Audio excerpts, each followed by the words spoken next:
Hello and welcome to the dungeon. I'm your host Rob. Today we're going to take a look at Cleric Fighter multiclass builds. Now so far I haven't really done any Cleric multiclasses.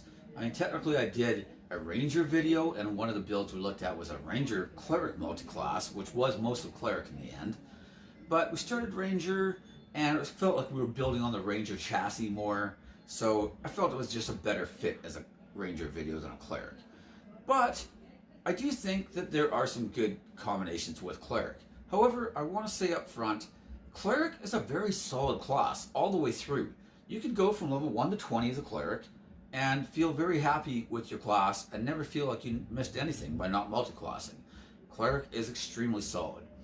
And I think, especially compared to, say, some half-casters like the Ranger and the Paladin, who tend to be very front-loaded, but then once you get past level 6 or 7, you have like some nice abilities still, but it starts becoming a lot fewer and far between. And your spell progression is a lot slower because you're a half-caster. Clerics don't really have to worry about any of that. However, there's still some good reasons to multiclass. If you've ever played, like, say, like a War Cleric, for example, and you felt that you were 90% Cleric and only 10% War, then maybe adding some things like a Fighter could be a good fit. Fighter's going to give us things like a bonus action heal, a fighting style, action surge, some archetype abilities depending which one you chose, and it'll give us a second attack around at level 5 and an extra feat or ability score increase at level 6, and it's the only class that gives us one at level 6. So there are some pretty compelling reasons, and I think that it's worth covering a few different build ideas. So, general rules up front, I'm probably looking to start Fighter. This is going to give us proficiency on Constitution saving throws, which is then going to give us proficiency on our concentration saving throws.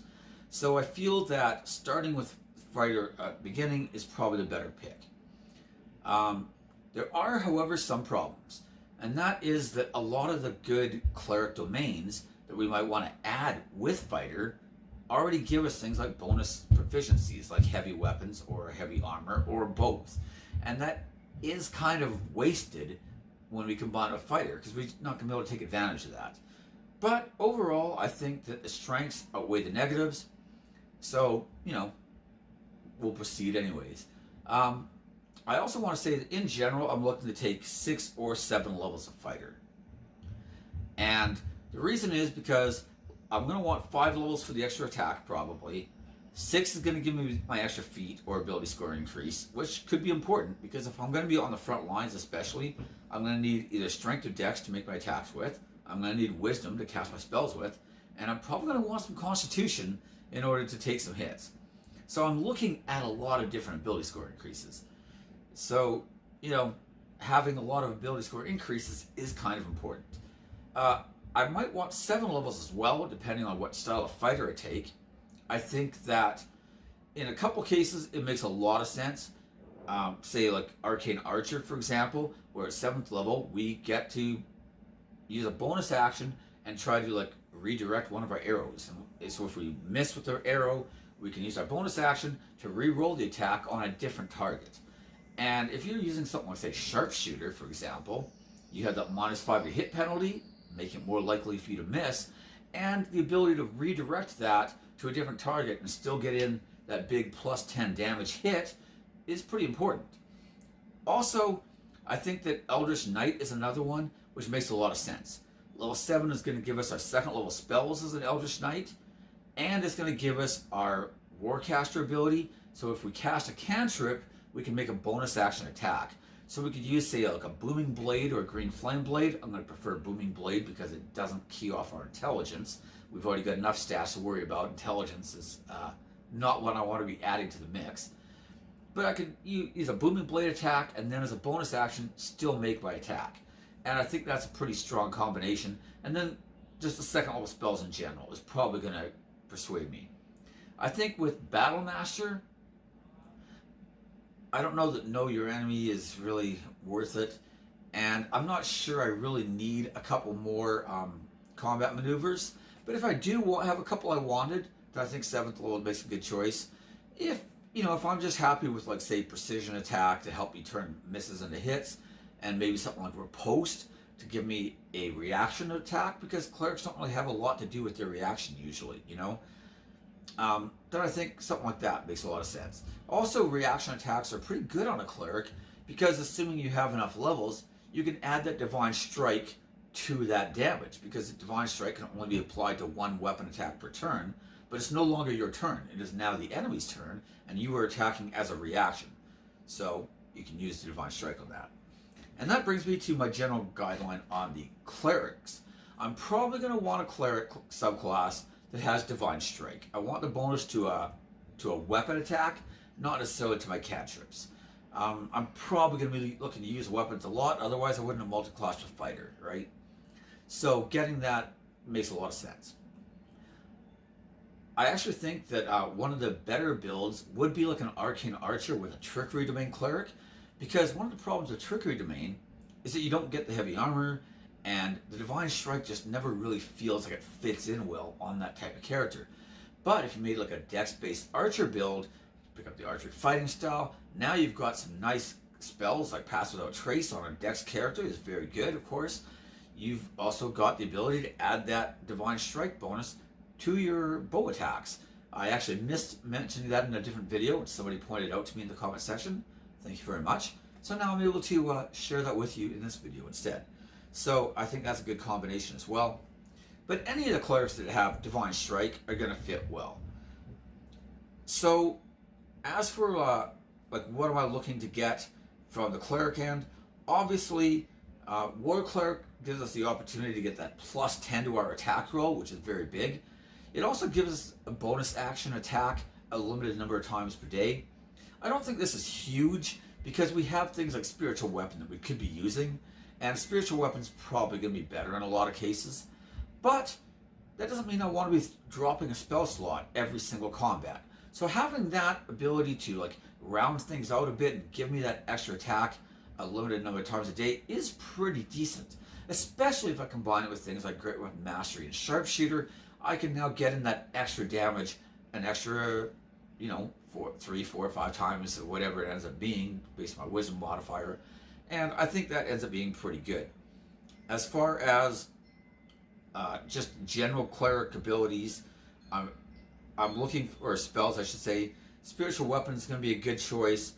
Spirit Guardians, of course, is going to be an excellent choice. If I want to play like a beefy frontline tank type of guy and lock people down, Spirit Guardians centered on me, snaring people and doing damage every round is quite excellent.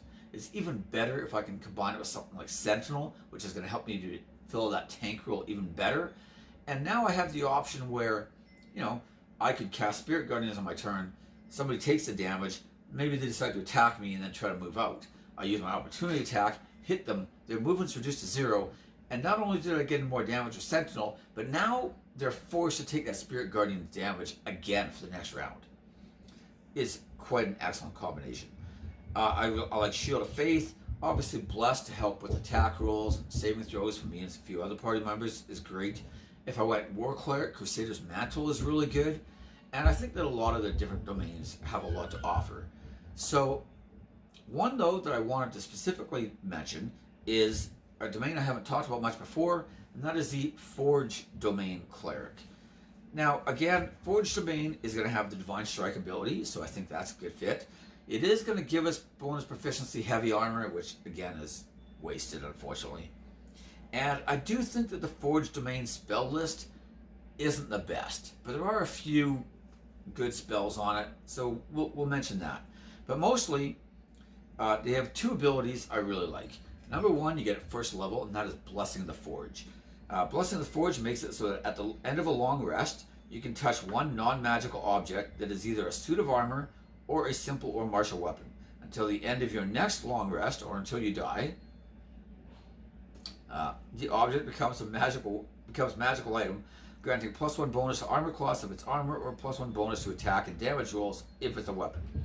Once you use this feature, you can't use it again until you finish a long rest. So let's say you started off as first level fighter though, and then decided to go immediately into cleric, for example. You could take the defensive fighting style and then also enchant your armor with another +1, and now you've got a pretty good armor class already. Imagine if you went like heavy armor and a shield, for example. You're going to be pretty hard to hit, and you're only level 2. But at level 6, you get another ability, Soul of the Forge. And this gives you resistance to fire damage, always a nice perk. And while wearing heavy armor, you gain a +1 bonus to armor class. So you could potentially be adding 3 bonus to your armor class without even having any magical armor at all. And I think that is quite excellent. As far as the domain spells, the first level you get Identify, and Searing Smite. I don't think Searing Smite is great, especially since you're going to have Spiritual Weapon at level 3 Cleric. It just outshines it by a mile. But, you know, at first and second level, third level even, if you're multiclassed, I think that maybe using it to just up your damage a bit isn't the worst thing ever. But I'm just not really a big fan.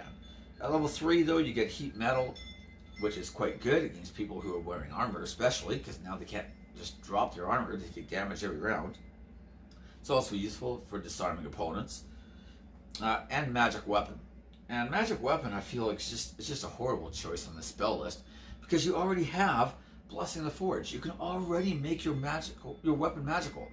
I mean, and technically, yeah, you could make your armor magical with Blessing the Forge and then use this to make your weapon magical, but using a spell slot for it, it just doesn't really feel great. If I need a magic weapon, I'm just going to use Blessing the Forge. Also, it becomes kind of useless at higher level when you have magic armor and magic weapons, which, by the way, is a problem with Blessing the Forge as well. But, you know, what do you do? Level 5, you get Elemental Weapon, though, and Protection from Energy. Protection from Energy is a decent defensive spell, nothing wrong there.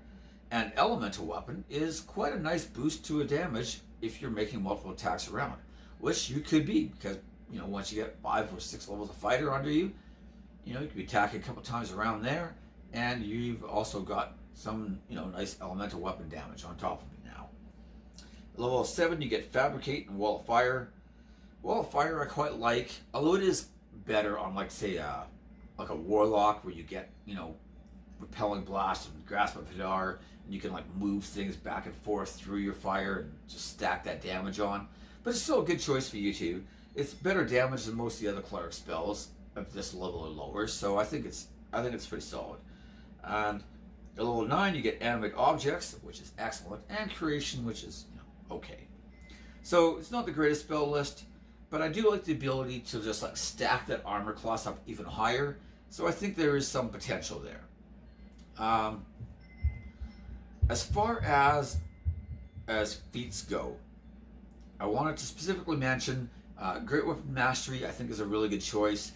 Even if you're not a War Cleric, something like Great Weapon Mastery or Sharpshooter, I think are really solid. Just nice boost to your damage. But as a War Cleric, they become even more tempting. The problem is, as a pure War Cleric, you've only got the one attack around, maybe some bonus action attacks a few times a day. But as a fighter, you can be doing that every single round, and then I think it becomes a lot better. So I think the Great Weapon Mastery and Sharpshooter are both really solid choices there. Also, you have the Sentinel feat available. I already mentioned Sentinel, but it's really nice, especially if you can be fulfilling that, like, tanky crowd control frontliner type. You can protect your back row, reduce guys' movement to 0, but also as you get to higher level, you can add that Divine Strike damage to that Sentinel hit, and it's just, you know, boost your damage a little bit more, right? I also like the Lucky feat a lot. I think that Lucky's a great feat in general, but it's even better on a character like this. You can use it to, you know, help you make a crucial saving throw, like a concentration saving throw you maybe needed to keep. You can use it to help you, you know, if you did take Great Weapon Mastery or Sentinel, you can use it to help, you know, you rolled a 3 on that attack, you're like, yeah, I don't think that's going to be good. Let's use Lucky. Try again, you know, and help to just get in that really big, solid hit. And it's also nice defensively, because if you have a really high armor class, let's say creatures are only hitting you on an 18, 19, or 20. That sounds really, really good. The problem, though, is that 1/3 of the time you do get hit, it was a critical hit. So being able to force a DM to, like, re-roll that attack roll can be pretty handy. So I think that it's just a really good feat there. Warcaster is really good. It's one I almost always take on, like, melee caster type characters, but I don't know that it's quite as important here. For number 1, you're not an arcane caster. You could have your holy symbol on your shield, in which case, you don't really need it as much. You can be using a two-handed weapon, in which case you don't need it as much. You have proficiency on your constitution saving throws, meaning you don't need it as much. But all that said, it's still a really solid feat, and having advantage on your saving throws with proficiency means that you're almost never going to fail a concentration saving throw. So it's certainly not a terrible choice.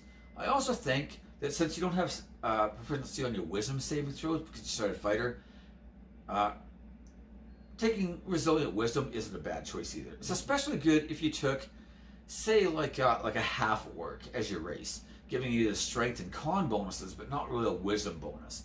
So maybe you started with like a 15 wisdom, and now you want this to round it up, make it a 16, and give you proficiency. It's not going to be my go-to choice, because I'm probably going to take a race where it allowed me to start with 16 wisdom anyways. But, if maybe you just felt like role-playing something different or whatever, I think that then it makes a lot of sense. And speaking of races, like I said, any race is pretty good. Like, really, you should just role-play whatever you think is going to be fun, whatever you think you're going to enjoy. But there are, like, 3 real standout choices, in my opinion. Obviously, number 1, we got the variant human. I hate even saying it, but, they are really good. You get +1 to 2 different stats of your choice. So if you want to go strength or dex and wisdom, you can put strength or dex for +1, wisdom and the other +1. And then you also got a bonus feat. And this really just means that, if you wanted that sharpshooter, grit with mastery, lucky, whatever it was, then, now you can use those extra ability score increases and max out your stats that much quicker, right? If you wanted to,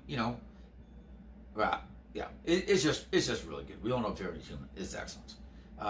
Another excellent choice, though, is the Wood Elf, especially if you wanted to go with like a dex base. Now, unfortunately, the weapon proficiencies, again, are wasted. The short sword, long sword, short bow, long bow proficiencies you get from Elf. But 2 dex and 1 wisdom are perfect starting stats for us. And, you got some elven immunities in there as well with, with charm and sleep resistance and stuff. It has some really nice perks as well. The last one I wanted to mention is specifically Hill Dwarf, but I think any of the dwarves are pretty good. But Hill Dwarf especially is going to give us the 1 bonus to the wisdom, which is nice, and 1 extra hit point per level, which is pretty sweet, because if you're going to be a Cleric Fighter hybrid, you're not going to have as many hit points as a pure fighter would have, let alone what a barbarian would have, right? So just having that extra passive 1 hit point per level, though, basically makes our D8 into a D10. And, so it helps to really compensate for having a bunch of cleric levels. We're not really going to be feeling squishy at all. And like I said, it's got pretty decent stats as well. So I don't think it's a bad choice by any means. But like I said, role play whatever you want. Obviously, these are just suggestions, right? So those are my general thoughts on the class. I do think that, overall, those are the main 3 fighter subclasses I'm looking to take. But I think any of them will work. I think something like Champion is going to be generally weaker on this kind of character. Champion does really well multi-classing with things that hit really hard for like single attacks, like a rogue getting to double up those sneak attack dice is really big. Even someone like say like a paladin, right? Where maybe you wanted to land that crit smite and then just use your highest level spell slot and just really do a bunch of damage. Critting on a 19 or 20 just gives you twice as many opportunities to do that. I think that Champion fits really well with some of those type of builds. I don't really think that it's very strong in this case because, the Divine Strike's only an extra D8, maybe 2 D8 at high level. It's not really the big difference maker that something like, say, a precision attack would be, or re-rolling a missed range attack, or, like an Elder's Knight using like a shield spell while also having Shield of Faith on them, and having the utility of like a Find Familiar, having things like, say, like a Mirror Image or a Blur for defense and stuff. You just have a lot more, I think, from some of those other fighter subclasses. So anyways, those are my thoughts on this particular multi-class. Feel free to like, subscribe, ring the bell for notification, all that stuff. And most importantly, leave me your comments in the comment section. Maybe you just really like this video and you want to let me know. That's great. Maybe I missed something or got something wrong and you want to make me aware of it. That is fine too. Maybe I just missed one of the archetypes that you thought would be really good. Like, hey, you never talked about like the Cavalier, or you never talked about this or that, whatever. You know, if that's perfectly fine too. You know, maybe you had your own fighter cleric multiclass that you played in some campaign and really liked it, or thought it was really good, or maybe you could have made improvements here or there. You know, I'd like to hear about all that stuff. Maybe you think I undervalued things like pole-arm mastery or two-weapon fighting, for example, which I probably wouldn't take either because of, again, the bonus action. But you know, those could be solid options too. Because honestly, two-weapon fighting and pole-arm mastery are both really solid choices. I don't think there's any really wrong way to go there. So, you know, in general, I'm looking to probably use Spirit Guardians and Spiritual Weapon and spells like that a lot more. But that doesn't mean that you might not just want a two-weapon, you know, dual wield type thing. I can be really solid too. So, anyways, like I said, those are my thoughts on everything. Man, my daughter's just going crazy upstairs, but that's okay. She's with Grandma and Grandpa. They're probably just playing.